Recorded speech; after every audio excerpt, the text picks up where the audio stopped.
Sijwayele ukuthi sibuye la sichaze nje amaphupho kwi-channel yakhe igama uPastor WeNingi. Ngiyathemba la khona kuyaphila. uNkulunkulu ke ngathi ngaqhubeka nje kulonto njalo ekubusise vula iminyango yempumelelo. Yonke into oyenzayo uyithindana ngezakhe izandla nanhlelo zakho zonke ungathi zingaphumelela. Udaba esilibheke lwamaphupho igama uPastor WeNingi. ngoLwesine on iTV sikhona kule morning show ekseni. Insuku zonke siwe sikunye uflick sibheka le daba lamaphupho. Ungasilandela uma ufuna sikuchazele inamba ikhona. Ungayithatha ungifonele unga-WhatsApp. Qinisekisa ukuthi ungifonele uma iphupho lakho lilide kakhulu noma linama details amaningi. Ngale kwalokho vakashela i-channel yakho ukuyeseka ikona ukwenza ukuthi nayo ikwazi ukukhula ithuthuke. Like le video musiqedile ukuyibheka bese uyolike namanye ama video. Akusiyona yokuqala akusiyokugcina. Ziningi impendulo ezikhona. Mhlawumbe angeke sibe khona nje ukuthi ubhale ku comment section because amaphupho already siwaphendulile amaningi. So qinisekisa ukuthi uyayivakashela i-channel ngoba what I've noticed ukuthi abanye abantu keep on asking one and the same thing. So I cannot take time ngiphendule into esengiyiphendulile because lokho shuthi ngeke siye phambili siyoloku siphendula ukuthi yini inkomo yabo. So qinisekisa ukuthi uyachecka before uzongibuza. Search iphupho, search title yakho lizovela iphupho olifunayo. Sibheke iphupho likaZama kwaZondo. uZama uthi ke ngiyabingelela pastor wethu ngicela ukubuza kusho ukuthini uphupha la umuntu ekugeza izinyawo ekugezela empompini ngiyabonga. So sizoyibheka lento kanjena. Kusho into eziningi uphupha ugezwa izinyawo noma usigeza wenaka. Sesithi uyagezwa izinyawo la uma umuntu egeza izinyawo into yokuqala singathi uphawu oluhle ngoba luvame ukubika umusa, lubika usizo, libika ubuqotho, libika ukuthobeka, libika inkathalo, libika ukwaziswa, libika ke nothando lomnene ozolithola komunye umuntu noma kulowa muntu okade umbona egeza. John 13 verse 14 uthi ke if I then your Lord and teacher have washed your feet, you also ought to wash one another's feet. Kanti ke uTimothy wokuqala chapter 5 verse 10 uthi ke and having a reputation for good works, if she had brought up children, has shown hospitality, has washed the feet of the saint, has cared for the afflicted, and has devoted herself to every good work. So umuphala umuntu egeza inyawo. Okwesibili singathi thina uphawu oluhle ngoba lukhomba umkhuba wokuthobeka nokukhombisa uthando nokwakha ubudlelwane nabanye abantu.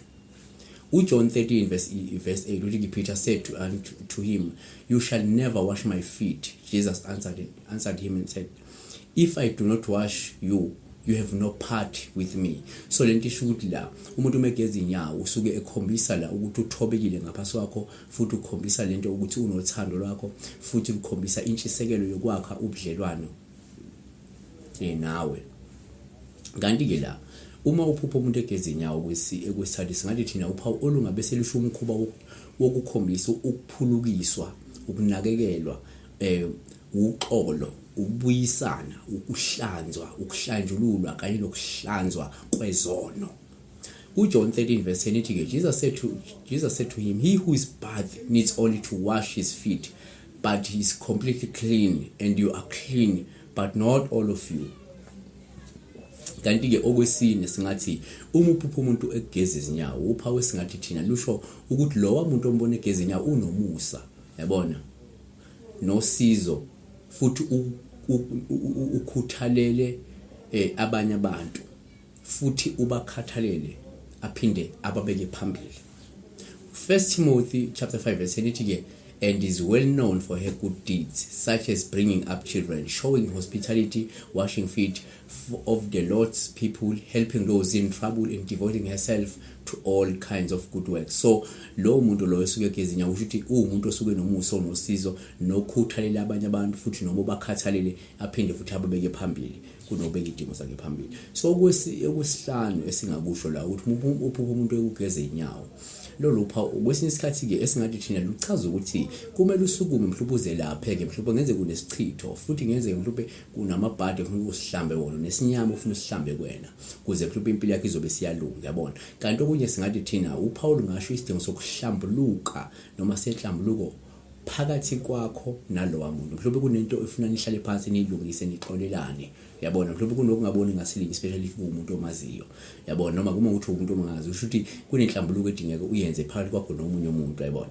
Asivaleke ukuthi ke uma uphupha la umuntu egeza inyawo futhi lolu phawu esithi thina lisho ukuthobeka, lisho ukuhlonipha futhi lisho nokwabukela noma ke futhi lingathi ke lenze ukuthi ufuna uzizwe wamukelekile ukuthi ungachitha imizuzu nalowa muntu loya. Kusho ukuthi ngamanye amazwi sithina uma lo muntu egeza inyawo kusho lo muntu loyana unentobeko futhi uyakuhlonipha nanokuthi mhlawumbe uyakwamukela wena, yabona, futhi ufuna uqinisekisa ukuthi wena uzizwa wamukelekile ukuthi ungakwazi ukuchitha imizuzu ethile naye. 1 Samuel 25 verse 41 ithi, and she rose and bowed with her face to the ground and said, behold, your handmaid is a servant to wash the feet of the first servant of my Lord.